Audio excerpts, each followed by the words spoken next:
Salam Swastiastu. Sebelumnya mohon izin kepada Ibu Nita Anggreni selaku dosen dari mata kuliah pengantar manajemen.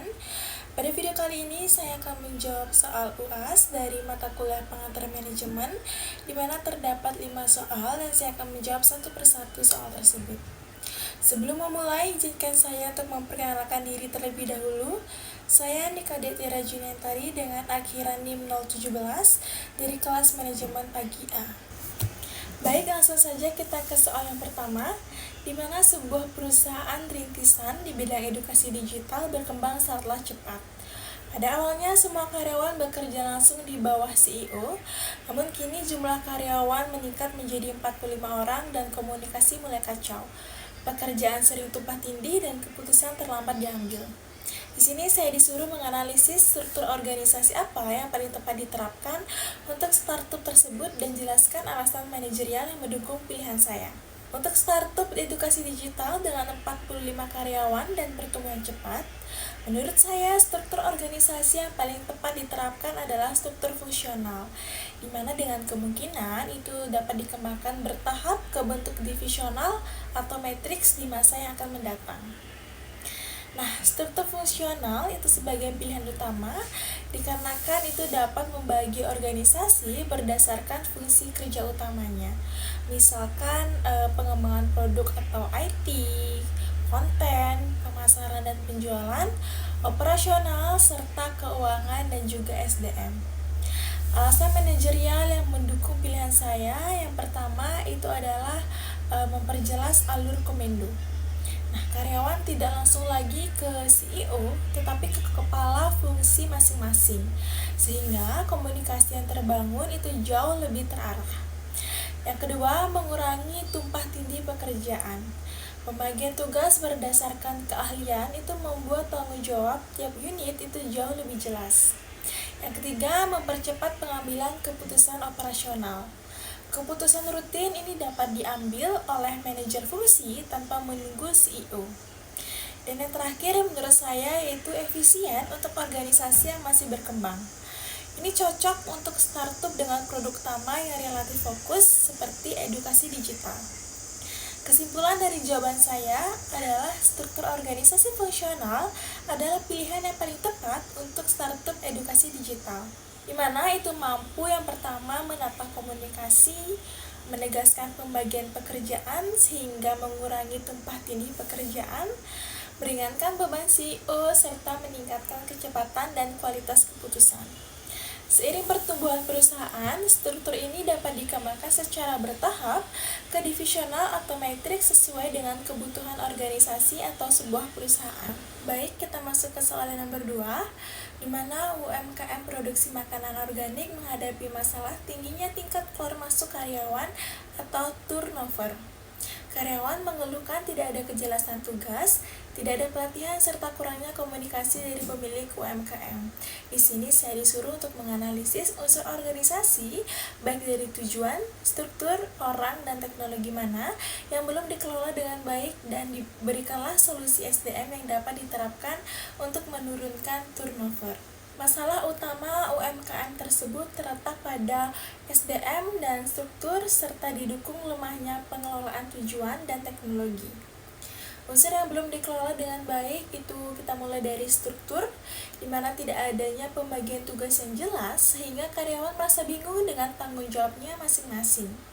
Yang kedua ada SDM, di mana tidak tersedia pelatihan dan juga pengembangan karyawan dan menyebabkan karyawan tersebut merasa tidak berkembang. Yang ketiga ada tujuan, di mana tujuan usaha tidak dikomunikasikan dengan baik kepada karyawan. Dan yang terakhir itu ada teknologi, di mana minimnya sistem kerja atau alat bantu seperti SOP sederhana untuk mendukung pekerjaan tersebut. Solusi SDM untuk menurunkan turnover menurut saya yang pertama adalah menyusun pembagian tugas dan SOP sederhana agar peran karyawan jelas. Yang kedua, memberikan pelatihan dasar sesuai dengan bidang kerjanya. Yang ketiga, meningkatkan komunikasi rutin antara pemilik dan juga karyawan seperti briefing singkat yang dilakukan setiap harinya. Dan yang terakhir yaitu menyampaikan tujuan usaha agar karyawan merasa dilibatkan. Dengan pengelolaan SDM yang lebih baik, karyawan akan merasa lebih dihargai dan nyaman bekerja, sehingga tingkat turnover itu dapat menurun. Baik, langsung saja kita ke soal yang nomor 3, di mana dalam sebuah pusat kebugaran, instruktur sering kehilangan motivasi, bekerja sekadarnya, dan kurang memberikan pelayanan personal kepada member dengan baik. Pemilik gym berpendapat bahwa pemberian bonus uang saja sudah cukup untuk memotivasi mereka, namun kinerjanya tetap saja rendah. Di sini saya disuruh untuk menggunakan teori motivasi Maslow untuk menganalisis mengapa bonus finansial tidak cukup meningkatkan motivasi instruktur, dan jelaskanlah pendekatan motivasi apa yang lebih tepat. Menurut teori motivasi Maslow, kebutuhan manusia bertingkat dari yang paling dasar hingga tertinggi. Bonus finansial hanya memenuhi kebutuhan fisiologis dan juga keamanan. Nah, pada kasus instruktur gym ini, kebutuhan dasar kemungkinan sudah terpenuhi, sehingga tambahan uang tidak lagi efektif untuk meningkatkan motivasi. Instruktur justru belum terpenuhi pada kebutuhan tingkat yang lebih tinggi, yaitu yang pertama adalah kebutuhan sosial, di mana ini seperti hubungan kerja yang baik dan juga rasa kebersamaan. Yang kedua, ada kebutuhan penghargaan seperti pengakuan, apresiasi, serta kepercayaan. Dan yang ketiga yaitu ada aktualisasi diri, di mana kesempatan berkembang dan menunjukkan kemampuan profesionalnya. Karena kebutuhan ini diabaikan, motivasi dan kinerja tetap rendah meskipun adanya bonus. Pendekatan motivasi yang lebih tepat menurut teori Maslow untuk meningkatkan motivasi instruktur, pemilik gym perlu memenuhi kebutuhan tingkat atas, bukan hanya memberikan bonus uang. Yang pertama, itu ada kebutuhan sosial. Itu seperti mengadakan kegiatan kebersamaan, terus menciptakan lingkungan kerja yang sportif dan juga saling menghargai. Yang kedua, ada kebutuhan penghargaan. Itu seperti memberikan pujian dan umpan balik positif atas kinerja instruktur. Menyediakan penghargaan non-finansial seperti instruktur terbaik bulan ini, instruktur terbaik bulan depan, serta memberikan kepercayaan memimpin kelas atau program khusus. Yang ketiga, ada kebutuhan aktualisasi diri, di mana itu menyediakan pelatihan, workshop, dan juga sertifikasi kebugaran, dan melibatkan instruktur dalam perencanaan program dan keputusan gym. Dengan memenuhi kebutuhan sosial, penghargaan, dan pengembangan diri, instruktur akan jauh lebih termotivasi, peduli pada member, dan berkomitmen meningkatkan kualitas pelayanan. Baik, kita langsung ke soal yang nomor 4, di mana dalam organisasi nirlaba peduli lingkungan, ketua organisasi menggunakan gaya kepemimpinan otoriter sejak awal. Namun, seiring berkembangnya anggota muda yang kreatif, banyak sekali proyek menjadi terhambat karena anggota merasa tidak dilibatkan dalam pengambilan keputusan. Di sini saya disuruh untuk analisislah gaya kepemimpinan apa yang lebih efektif untuk kondisi organisasi tersebut, dan jelaskan bagaimana perubahan gaya kepemimpinan dapat meningkatkan kinerja tim. Gaya kepemimpinan yang lebih efektif untuk organisasi nirlaba peduli lingkungan dengan anggota muda yang kreatif adalah kepemimpinan demokratis, di mana gaya ini lebih sesuai dibandingkan kepemimpinan otoriter yang membatasi keterlibatan anggota. Alasan utamanya menurut saya yaitu yang pertama adalah pemanfaatan kreativitas, di mana gaya demokratis ini memberi ruang bagi ide-ide segar anggota muda untuk didengarkan dan juga diterapkan. Yang kedua yaitu meningkatkan motivasi.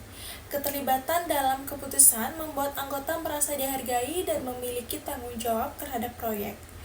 Yang ketiga, ada pengembangan keterampilan, di mana anggota mendapatkan kesempatan melatih kepemimpinan dirinya sendiri dan kemampuan untuk memecahkan suatu masalah.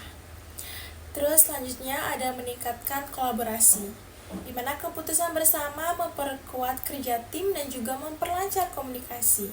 Nah, dampak perubahan gaya kepemimpinan terhadap kinerja tim, yang pertama yaitu ada pendelegasian tugas dan wewenang secara bertahap meningkatkan tanggung jawab anggota. Yang kedua, ada komunikasi yang lebih terbuka, membuat percepatnya penyelesaian masalah. Yang ketiga, keputusan yang melibatkan anggota menghasilkan komitmen dan pelaksanaan yang jauh lebih baik. di mana visi bersama organisasi menjadi lebih kuat dan dijalankan secara kolektif. Nah, dengan kepemimpinan demokratis, organisasi dapat meningkatkan kinerja tim sekaligus memaksimalkan potensi anggota muda untuk mencapai lingkungan secara efektif. Selanjutnya kita masuk ke soal yang terakhir, yaitu soal nomor 5, di mana sebuah restoran baru mengalami banyak keluhan pelanggan terkait waktu penyajian yang lama dan tidak konsisten rasa makanan. Pemilik hanya mengawasi karyawan secara informal dan tidak memiliki standar prosedur yang jelas. Di sini saya disuruh untuk analisislah langkah-langkah fungsi pengendalian seperti penetapan standar, pengukuran kinerja, membandingkan dan juga tindakan koreksi yang seharusnya dilakukan. Menurut saya, fungsi pengendalian sangatlah penting untuk mengatasi masalah waktu penyajian yang lama dan ketidakkonsistenan rasa makanan di restoran baru. Nah, langkah-langkah pengendalian yang perlu diterapkan menurut saya pribadi, yang pertama itu ada penetapan standar, di mana pemilik restoran harus menetapkan standar kinerja yang jelas dan terukur, seperti waktu penyajian.